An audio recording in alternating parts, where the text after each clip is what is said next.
والصلاة والسلام على سید الانبیاء والمرسلین اما بعد فاعوذ باللہ من الشیطان الرجیم بسم اللہ الرحمن الرحیم یا ایہا الذین آمنوا لا تتخذوا بطانة من دونکم لا یألونکم خبالا،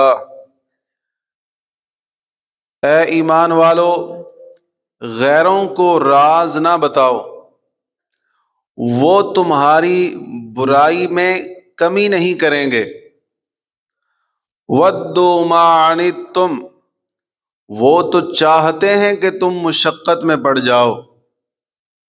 قَدْ بَدَتِ الْبَغْضَاءُ مِنْ أَفْوَاهِهِمْ، فرمایا بے شک ان کا بغض ان کے منہوں سے ظاہر ہو چکا۔ وَمَا تُخْفِي صُدُورُهُمْ أَكْبَرُ، اور جو ان کے دلوں میں چھپا ہوا ہے وہ اس سے بھی بڑھ کر ہے جو اس سے ان کے منہ سے ظاہر ہوا۔ قَدْ بَيَّنَّا لَكُمُ الْآيَاتِ لَعَلَّكُمْ إِن كُنتُمْ تَعْقِلُونَ، بے شک ہم نے تمہارے لیے کھول کر آیتیں بیان کر دی اگر تم عقل رکھتے ہو۔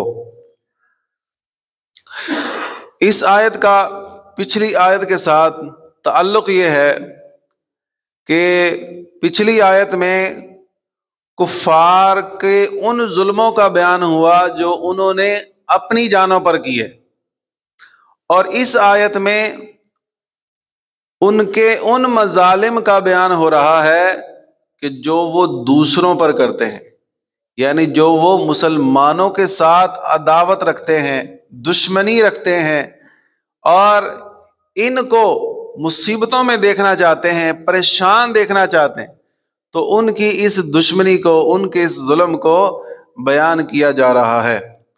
کہ یوں سمجھ لیں کہ پہلے ان کی لازم بیماری تھی جو صرف ان تک محدود تھی، اب اس بیماری کا ذکر ہے کہ جو وہ اپنے دشمنوں کو پہنچانا چاہتے ہیں، اور ان کے دشمن کون ہیں؟ وہ اپنا دشمن کس کو سمجھتے ہیں؟ مسلمانوں کو اپنا دشمن سمجھتے ہیں۔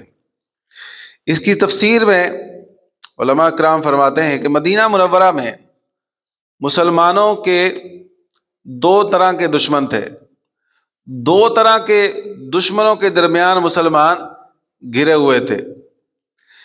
ایک تو تھے یہودی اور دوسرے تھے منافقین۔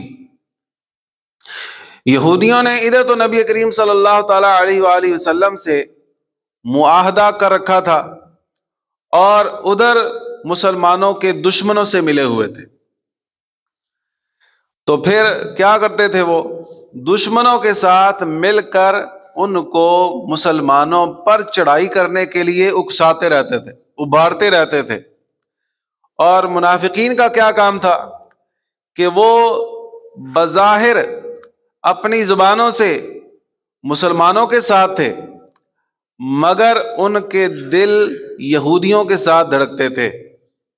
وہ رہتے مسلمانوں میں تھے، لیکن مسلمانوں میں رہ کر ان کے راز جان کر وہ یہودیوں کے سرداروں کو بتایا کرتے تھے تاکہ مسلمانوں کو کسی طریقے سے کمزور کیا جا سکے۔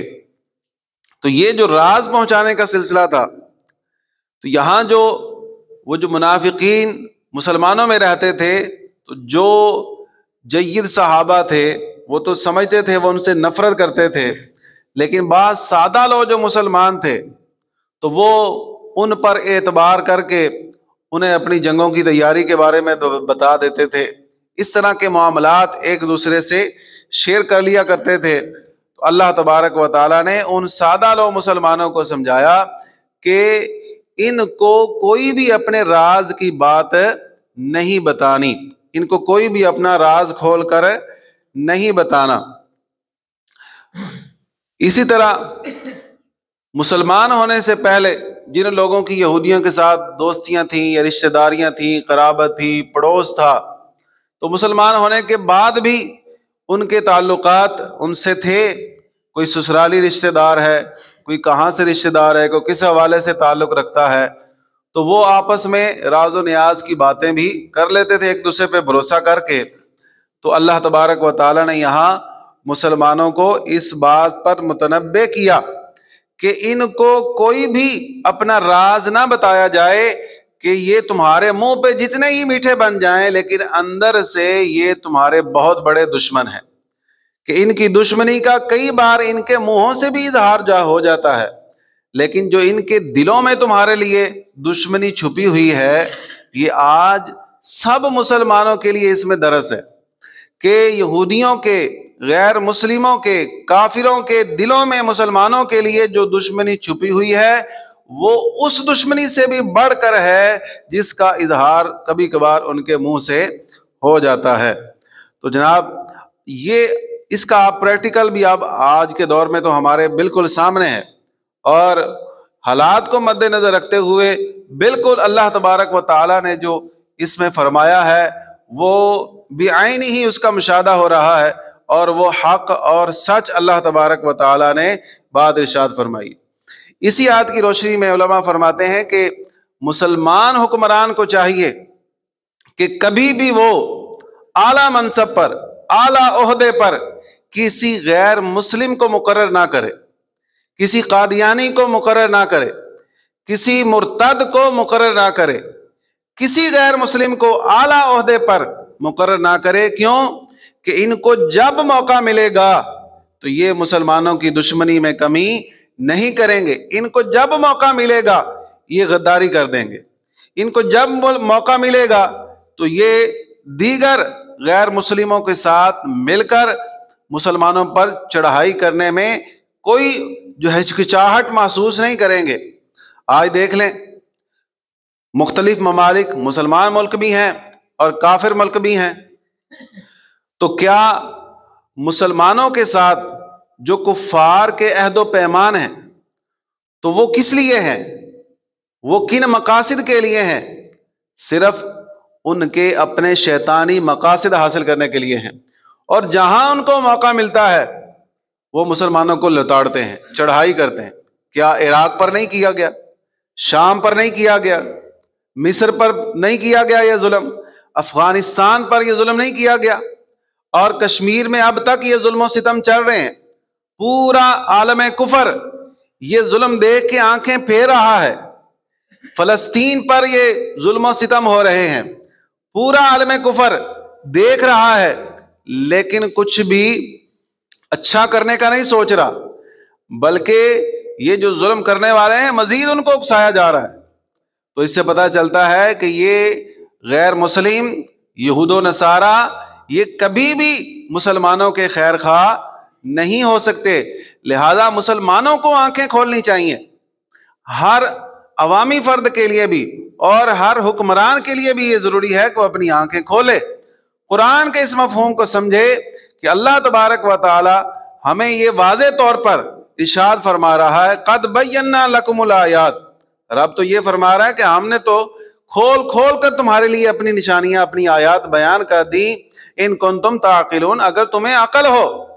یہ بہت بڑی بات ہے کہ آپ جب کسی کو سمجھاتے ہیں یار تجھے عقل نہیں ہے، کہ اتنی واضح بات تمہارے سامنے ہے، تو پھر بھی تم یہودیوں سے دوستی لگاتے ہو، پھر بھی تم کافروں سے اچھی امید رکھتے ہو، پھر بھی تم یہود و نصارہ کے چمچے بنے ہوئے ہو، پھر بھی تم قادیانیوں سے دوستی لگاتے ہو۔ مسلمان ہو کر، غلام مصطفیٰ ہو کر قادیانی سے دوستی لگائے، ختم نبوت کے منکر سے دوستی لگائے، وہ کیسے کسی کا خیر خواہ ہو سکتا ہے؟ جو اللہ رسول کا وفادار نہیں ہے وہ بندے کا وفادار کیسے ہو سکتا ہے؟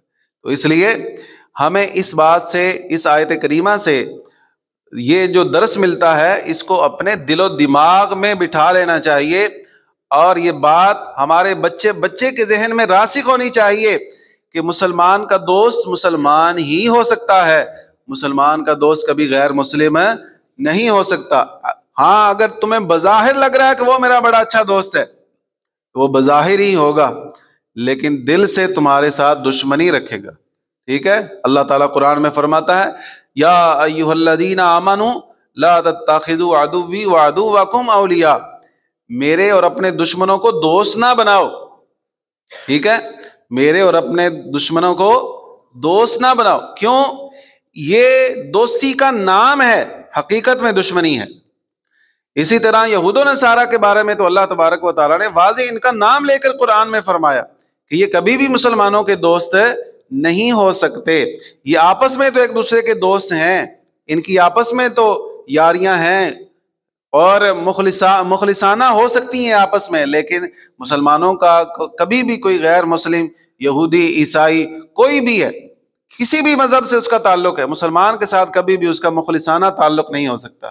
اگر ہوگا تو کسی مقصد کے لیے ہوگا تو اپنے اغراض کے لیے ہوگا, اپنے مطالب کے لیے ہوگا, لیکن مسلمان کے فائدے کے لیے اس کی دوستی نہیں ہو سکتی. اللہ تعالی ہمیں سمجھنے کی توفیق عطا فرمائے.